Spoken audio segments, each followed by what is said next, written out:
ಮಧ್ಯಪ್ರಾಚ್ಯದಲ್ಲಿ ನಡೀತಾ ಇರುವಂತಹ ಯುದ್ಧ ಪ್ರತಿದಿನ ಜನಸಾಮಾನ್ಯರ ಬದುಕನ್ನು ದುಸ್ತರ ಮಾಡ್ತದೆ. ಅದ್ರ ಜೊತೆಗೆ ಪ್ರವಾಸೋದ್ಯಮವನ್ನು ನಂಬಿಕೊಂಡಂತಹ ವಲಯಕ್ಕೂ ಕೂಡ ಈ ಒಂದು ಯುದ್ಧದ ಬಿಸಿ ತಟ್ಟಿದೆ ಅಂತ ಹೇಳ್ಬೋದು. ಒಂದು ಕಡೆ ಕಮರ್ಷಿಯಲ್ ಸಿಲಿಂಡರ್ ಸಿಗದಿತೆ ಇರೋದ್ರಿಂದ ಹೋಟೆಲ್ ಉದ್ಯಮ ಆಗಿರ್ಬೋದು, ಜೊತೆಗೆ ಕಮರ್ಷಿಯಲ್ ಸಿಲಿಂಡರ್ನ ನಂಬಿಕೊಂಡಂತಹ ವಲಯ ಈಗಾಗಲೇ ಸಂಕಷ್ಟಕ್ಕೆ ಈಡು ಮಾಡಿದೆ.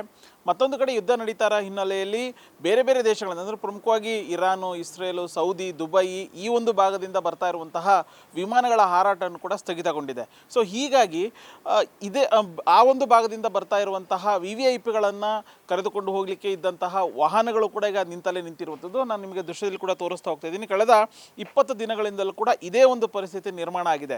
ಯಾಕೆಂದರೆ ಈಗ VIPಗಳು ದುಬೈ, ಮಸ್ಕತ್ ಆಗಿರ್ಬೋದು, ಸೌದಿ ಆಗಿರ್ಬೋದು, ಈ ಒಂದು ಭಾಗದಿಂದ ಬರುವಂತಹ VVIPಗಳಿಗೆ ಸಣ್ಣ ಪುಟ್ಟ ಕಾರ್ಗಳಾಗೋದಿಲ್ಲ, ಹೈ ಎಂಡ್ ಕಾರ್ಗಳು, ಆ ಒಂದು ಕಾರ್ನಲ್ಲೇ ಅವರು ಟ್ರಾವೆಲನ್ನು ಮಾಡ್ತಾರೆ. ಸೊ ಅಂತಹ ಕಸ್ಟಮರ್ಗಾಗಿರ್ಬೋದು, ಅಂತಹ ಪ್ರವಾಸಿಗರಿಗೆ ಅಂತಲೇ ಹೈ ಎಂಡ್ ಕಾರ್ಗಳನ್ನು ಖರೀದಿ ಮಾಡಿದಂಥವ್ರು ಇದೀಗ ಸಂಕಷ್ಟಕ್ಕೆ ಈಡಾಗಿದೆ. ಯಾಕೆಂತಂದರೆ ಯುದ್ಧ ನಡೀತಾ ಇದೆ. ಯುದ್ಧ ನಡೀತಾ ಇರೋ ಹಿನ್ನೆಲೆಯಲ್ಲಿ ಈಗಾಗಲೇ ಆ ಭಾಗದಿಂದ ಇರುವಂತಹ ವಿಮಾನಗಳ ಹಾರಾಟ ಕೂಡ ಸಂಪೂರ್ಣವಾಗಿ ಸ್ಥಗಿತಗೊಂಡಿದೆ.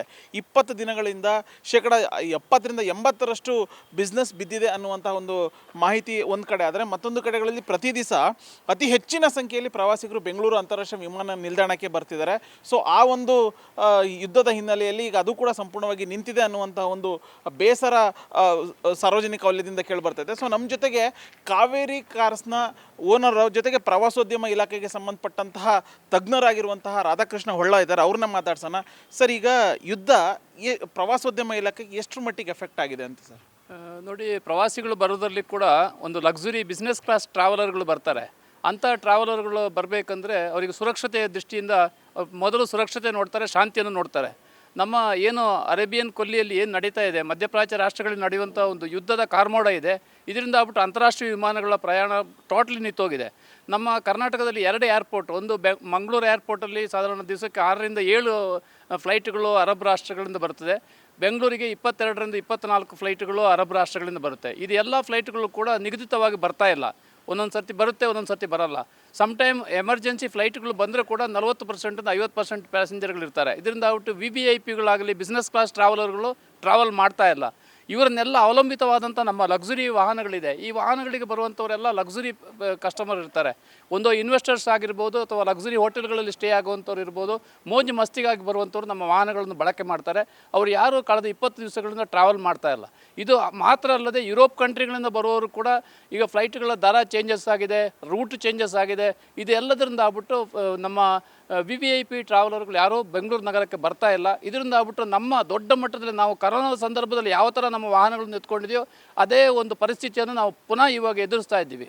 ಸರಿ, ಎಷ್ಟು % ಬಿಸ್ನೆಸ್ ಕಡಿಮೆ ಆಗಿದೆ ಸರ್? ಈಗ ಸಾಧಾರಣ 80% ವಾಹನಗಳು ಇದು ಮೂವ್ಮೆಂಟ್ ಆಗ್ತಾ ಇಲ್ಲ. ಸಾಧಾರಣವಾಗಿ ಬೆಂಗಳೂರು ನಗರದಲ್ಲೇ ಇರುವಂಥವ್ರು VVIPಗಳು ಟ್ರಾವೆಲ್ ಮಾಡುವಾಗ ನಮ್ಮ ವಾಹನಗಳನ್ನು ಬಳಕೆ ಮಾಡ್ತಾರೆ. ಆದರೆ ಅಂತಾರಾಷ್ಟ್ರೀಯ ಫ್ಲೈಟ್ಗಳಲ್ಲಿ ಬರುವಂಥವ್ರು ಮಾತ್ರನೇ, ಬಿಸ್ನೆಸ್ ಕ್ಲಾಸ್ ಟ್ರಾವೆಲರ್ಗಳು ಮಾತ್ರನೇ ಇಂಥ ಲಕ್ಸುರಿ ವಾಹನಗಳನ್ನು ಉಪಯೋಗಿಸೋದಾಗ್ಬಿಟ್ಟು ಇದೆಲ್ಲ ನಾವು ತೋರಿಸಿದಂಥ ವಾಹನಗಳು ಪೂರ್ಣ ಲಕ್ಸುರಿ ಸೆಗ್ಮೆಂಟ್ ವೆಹಿಕಲ್ಗಳು. ಇದನ್ನು ನಮಗೆ ಮಿಡ್ಲ್ ಈಸ್ಟ್ ಕಂಟ್ರಿಗಳಿಂದ ಬರುವಂಥವ್ರು ಮತ್ತು ಯುರೋಪ್ ಕಂಟ್ರಿಗಳಿಂದ ಬರುವಂಥವರೇ ಜಾಸ್ತಿ ಉಪಯೋಗ ಮಾಡುವಂಥದ್ದು. ಈ ವಾಹನಗಳು ಪೂರ್ಣ ಪ್ರಮಾಣ ನಿಂತಿದೆ. ಆದ ಕಾರಣ ಈಗ 21ನೇ ದಿವಸಕ್ಕೆ ಇವತ್ತು ಕಾಲಿಟ್ಟಿದೆ. ಇದು ಏನಾಗುತ್ತೆ ಅಂತ ಹೇಳೋ ಒಂದು ಇದರಲ್ಲಿ ಇದ್ದೀವಿ ನಾವು.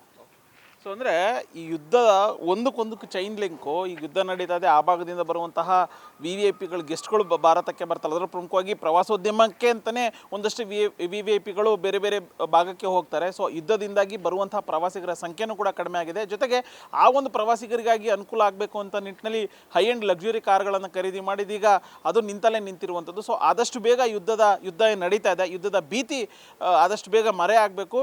ಈ ಮುಂಚೆ ಯಾವ ರೀತಿಯಾಗಿ ಪ್ರವಾಸೋದ್ಯಮ ಚಟುವಟಿಕೆಗಳು ನಡೀತಾ ಇತ್ತು, ಆ ಒಂದು ಮಾದರಿ ಚಟುವಟಿಕೆಗಳು ಆದಷ್ಟು ಬೇಗ ಆರಂಭ ಆಗಬೇಕು ಅನ್ನುವಂಥ ಒಂದು ಮನವಿ ಸಾರ್ವಜನಿಕ ವಲಯದಿಂದ ಕೇಳಿಬರ್ತಿದೆ. ಕ್ಯಾಮ್ರಾ ಪರ್ಸನ್ ಯುವರಾಜ್ ಜೊತೆ ಉಲ್ಲಾಸ್ ಕಿರ್ವಾಸೆ, ಗ್ಯಾರಂಟಿ ನ್ಯೂಸ್, ಬೆಂಗಳೂರು.